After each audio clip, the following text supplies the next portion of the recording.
Olá, meu nome é Rodrigo Guindalini, eu sou médico oncologista da Clion, do Grupo Cant Salvador e pós-doutorando da Faculdade de Medicina da USP. Acabamos de sair de uma mesa de discussão aqui no Fórum Oncoguia 2019, onde participaram membros da ANS, do Ministério da Saúde e o presidente da Sociedade de Patologia. O meu tópico foi justamente a discutir um pouco sobre acesso a testes moleculares. É um tópico bastante interessante porque hoje em dia, na oncologia, é muito difícil você fazer uma prevenção ou até um tratamento de um paciente de uma forma adequada, de alta qualidade, sem ter acesso a esses tipos de exames.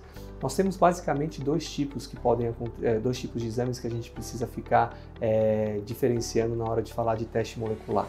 Aqueles que avaliam pacientes que não necessariamente têm câncer e que querem identificar pacientes de alto risco para desenvolvimento de câncer, que são os testes germinativos, e aquele tipo dos testes que você faz diretamente no tumor, para tentar identificar alguma alteração, alguma mutação genética que está dirigindo aquele tumor, que está fazendo com que aquele tumor tenha sucesso no seu crescimento. O que acontece? Quando você fala de acesso a testes genéticos germinativos, a gente tenta identificar pacientes que têm uma maior predisposição a desenvolvimento de câncer de mama e essas pacientes precisam ter um acompanhamento diferenciado. Por exemplo, iniciar um rastreamento para câncer de mama ao invés de aos 50 anos, com 25 anos. Algumas delas precisam ser submetidas a procedimentos cirúrgicos redutores de risco, como por exemplo a atriz Angelina Jolie realizou para sua mama, que ela retirou porque ela tinha um alto risco de desenvolver o câncer de mama. Neste cenário, na saúde pública, infelizmente, esses testes não estão disponíveis ainda. Existem algumas ilhas de excelência, principalmente em centros acadêmicos, que oferecem esses testes para as pacientes, mas normalmente esses testes estão vinculados a alguma pesquisa. Então a verba, na realidade, vem através de incentivos à pesquisa e aí, consequentemente, as pacientes também se beneficiam desse tipo de investimento.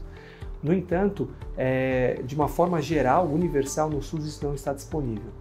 Em relação ao saúde suplementar, esses testes eles têm cobertura obrigatória, mas infelizmente existe uma situação que restringe muito a solicitação desses testes. Somente uma especialidade, a genética médica, pode fazer a solicitação desse teste, o que limita muito o acesso desse teste à maior parte das pacientes com câncer, porque infelizmente o número de profissionais dessa sociedade é muito reduzido quando a gente olha o tamanho continental do nosso país. Então a gente está trabalhando nisso junto com a Sociedade de Genética Médica para ampliar esse acesso à realização do teste também para outras especialidades a partir de um treinamento específico desses outros profissionais presentes em outras especialidades.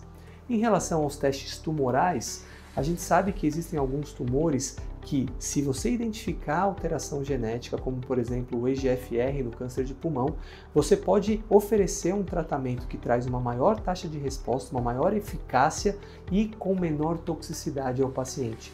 E é justamente este tipo de avaliação que a gente está chamando hoje de medicina de precisão. Quando a gente identifica essas alterações genéticas e existe um medicamento que possa justamente atuar nessa alteração genética, nós chamamos isso de terapia-alvo. Muito bem, qual é o acesso desses testes genéticos no SUS? Infelizmente também, a grande maioria dos centros do SUS não tem acesso a esse tipo de teste genético, a não ser aquelas ilhas de excelência em alguns centros acadêmicos que também oferecem. Um outro grande problema é o acesso aos medicamentos de terapia-alvo. Muitos deles ainda não estão incorporados dentro do rol de medicamentos do SUS. Já para a saúde suplementar, os testes tumorais, eles têm uma certa cobertura, mas infelizmente os valores transferidos, pagos por esses testes, muitas vezes não cobrem o custo. Então é necessário que exista uma conversa muito adequada entre o laboratório que está fazendo e as prestadoras de serviço, para que esses valores possam se ajustar e esses testes possam ser oferecidos para uma população de uma forma geral, independente de apoio de qualquer tipo de outra instituição. Muito obrigado.